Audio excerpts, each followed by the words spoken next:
ना इधर ना उधर, सीधे मुद्दे पर नज़र। और क्या है आज की खबर, आप देखना शुरू कर चुके हैं न्यूज़ 18 आपके पुनीत के साथ। मेरे साथ मेरे वरिष्ठ सहयोगी अंकुर जी भी मौजूद हैं, उनके पास चलेंगे। दरअसल खबर आई है इजराइल से। इजराइल पर यमन के हूतीज़ ने अटैक किया है, हमला बोला है, और एक मिसाइल जो है उनके सीधे जो है वो एयर स्ट्रिप पर आकर गिरी है। और सबसे व्यस्ततम ये एयरपोर्ट बताया जाता है जहां पर ये मिसाइल का हमला हुआ है। सबसे बड़ी बात यह है कि इजराइल अक्सर ऐसे हमलों को रोक लिया करता है, उसके पास बहुत सारे सिस्टम हैं, चाहे वो उसका खुद का डोम हो, आयरन डोम हो, या फिर दूसरा थार्ड और तमाम अमेरिकी सिस्टम जो हैं जो इंटरसेप्ट कर लेते हैं और मिसाइल को हवा में ही मार गिराते हैं। लेकिन इस बार ऐसा नहीं हो पाया। हमला क्यों हुआ, क्या और तेज़ हमले होंगे और आगे क्या हो सकता है, समझते हैं अंकुर जी से। अंकुर जी, क्या खबर आई? पुनीत, ये खबर काफ़ी चौंकाने वाली है, क्योंकि एक तरफ तो ईरान की और अमेरिका की बातचीत हो रही थी और ये अचानक से एक मिसाइल आती है और बेन गुरियन एयरपोर्ट के टर्मिनल 3 पर ये गिरती है आके। और सबसे बड़ी बात कि इजराइल के जो डिफेंस सिस्टम है, एयर डिफेंस सिस्टम है, उनको मतलब वो इसको डिटेक्ट नहीं कर पाते। और ये बिल्कुल बेन गुरियन एयरपोर्ट का मतलब आप समझिए कि इजराइल का सबसे बड़ा एयरपोर्ट, सबसे बिजी एयरपोर्ट, और उस एयरपोर्ट की महत्व इतना है कि जितनी भी फ़्लाइट्स आती हैं वो उसी एयरपोर्ट पे आती हैं। कल जब ये खबर आई तो इंडिया से एक फ़्लाइट जा रही थी, उसको आबू धाबी में रोका गया, जो इजराइल जा रही थी बेसिकली। तो ये सबसे बड़ा एयरपोर्ट है इजराइल का, और इस पर अटैक होना मतलब इसका सीरियस कुछ ना कुछ नतीजा होने वाला है। मैं इस बार इसलिए कह रहा हूँ क्योंकि जो भी असेसमेंट है, जितने भी सिक्योरिटी एनालिस्ट हैं, आप पूरी दुनिया में कहीं भी पढ़ें, उनका ये कहना है कि ये एस्केलेशन है।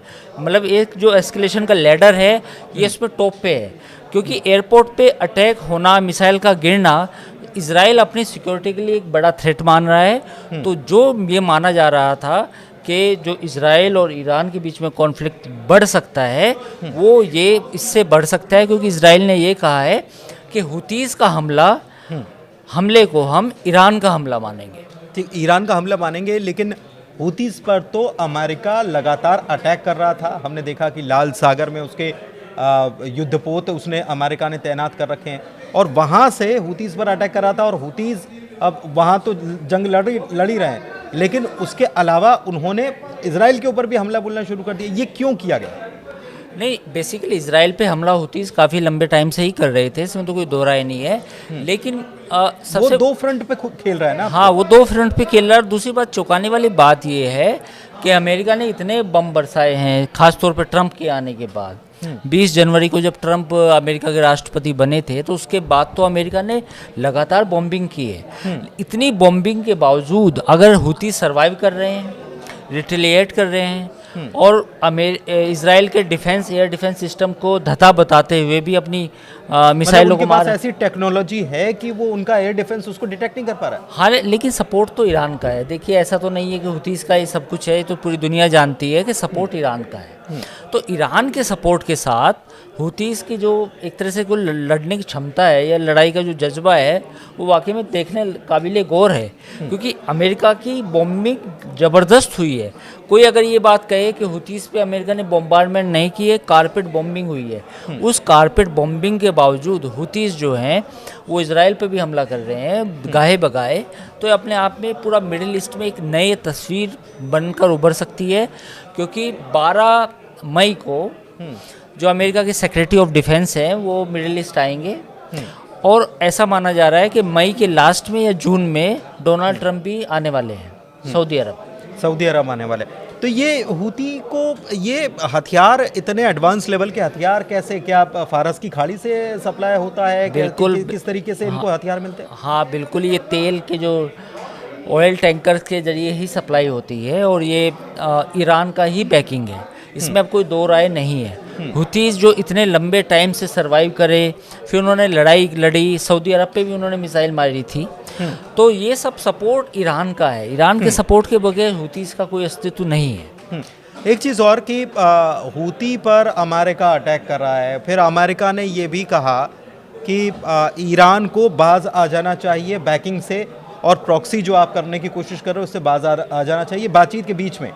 और अब हुती जो हैं वो अचानक आक्रामक, उनका आक्रमण ज़्यादा बढ़ जाना, मतलब आक्रामक वो इजराइल के ऊपर भी, उनको क्या लग रहा है कि इजराइल के कहने पर अमेरिका इस प्रकार की बात कर रहा है तो इजराइल को सबक सिखाया जाए, ऐसा कुछ है क्या?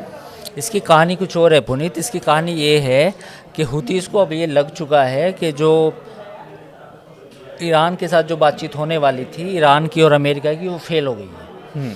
तो ये जब फेल होने के बाद ये डेस्परेशन है। डेस्परेशन क्या है कि ज़्यादा से ज़्यादा जितना भी हमारे पास सामान बचा है, जितनी भी हम मिसाइल बची है, वो सब चला लो। क्योंकि अगर एक बार जंग शुरू हो गई और उस जंग में ज़्यादा नुकसान हो गया तो हम कहीं के नहीं बचेंगे। तो जो भी एमुनेशन है हुतीस के पास, वो इसे चलाना चाहते हैं। उन्हें लग रहा है कि जंग होने वाली है। तो ये इशारा या ऑर्डर तेहरान से गया? बिल्कुल। ये आप देखिए ना, ईरान के विदेश मंत्री का बयान, ईरान के जो बयान आ रहे हैं, वो पूरा नैरेटिव सेट कर रहे हैं।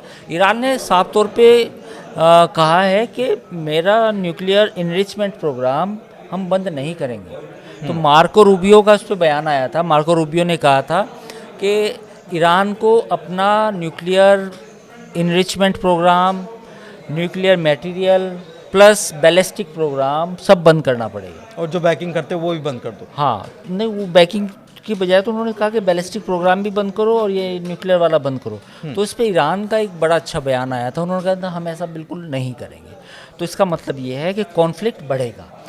जो लोग ये सोच रहे हैं कि भारत और पाकिस्तान के बीच में कब ये एस्केलेशन होगी, कब भारत काइनेटिक एक्शन करेगा, उससे पहले यहाँ होने वाला है।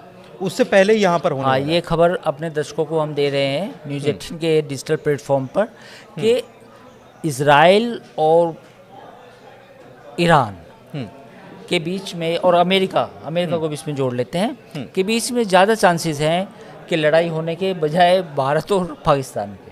अच्छा, इजराइल किस तरीके से रिटेलिएट करेगा? मतलब हुतीस पर हमला करेगा या फिर उधर गाज़ा जो है, गाज़ा पर भी अब वो और ज़्यादा कड़ी कार्रवाई, क्योंकि हमने तो देखा है कि बीते दिनों तो उसने रसद और ये सारी चीज़ें रोक दी थी। अब और कड़ी कार्रवाई और हमले हो सकते हैं, सैन्य अभियान चलाया जा सकता है। बेसिकली जो कहानी है वो ये है कि इजराइल का जो अटैक होगा वो सीधा न्यूक्लियर प्लांट्स पे होगा। इसमें अब कोई दो राय नहीं है। ईरान के इजराइल की सीधी पॉलिसी है कि हमें ईरान को परमाणु बम बनाने से रोकना है हर सूरत में।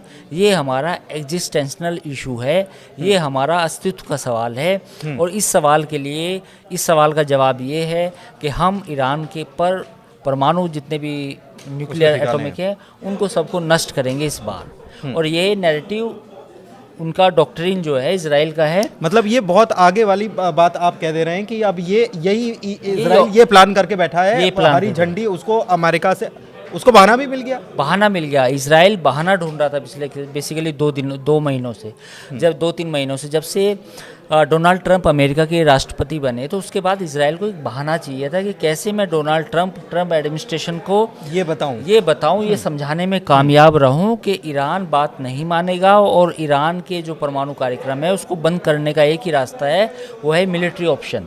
तो मिलिट्री ऑप्शन के लिए ही इजराइल पहले दिन से ही कह रहा था। तो अब जो मुझे लगता है कि जो परिस्थितियां बदल रही हैं, ये बहुत बड़ा हमला है, एयरपोर्ट पे हमला होना। क्योंकि जिस समय हिजबुल्ला और हमास का भी अटैक था तो वो छोटे मोटे रॉकेट आते थे, बैलिस्टिक मिसाइल नहीं आती थी। तो ये हमला बड़ा है। तो अब देखना ये होगा कि क्या मिडिल ईस्ट में एक लड़ाई होगी। जो अभी जो सूरत हाल है उसको देखकर ये लग रहा है कि यस, मिडिल ईस्ट में एक बड़ी वॉर छिड़ सकती है। और उस वॉर की प्लॉटिंग पूरी तरीके से अब नजर आने लगी है, बिल्कुल साफ साफ। बिल्कुल, आप देखिए ना, मतलब इजराइल को बहाना मिला है। आज कैबिनेट की मीटिंग है इजराइल में, तो इजराइल की कैबिनेट की मीटिंग से जस्ट पहले ये हुआ है। तो इजराइल को एक बहाना मिलेगा, वो कैबिनेट में प्रस्ताव पारित करेगा कि हम अमेरिका को इन्फॉर्म कर रहे हैं, अमेरिका की हम मदद करना चाहे करे, हम ईरान के जो न्यूक्लियर प्लांट्स हैं उन पर अटैक करेंगे। ठीक है।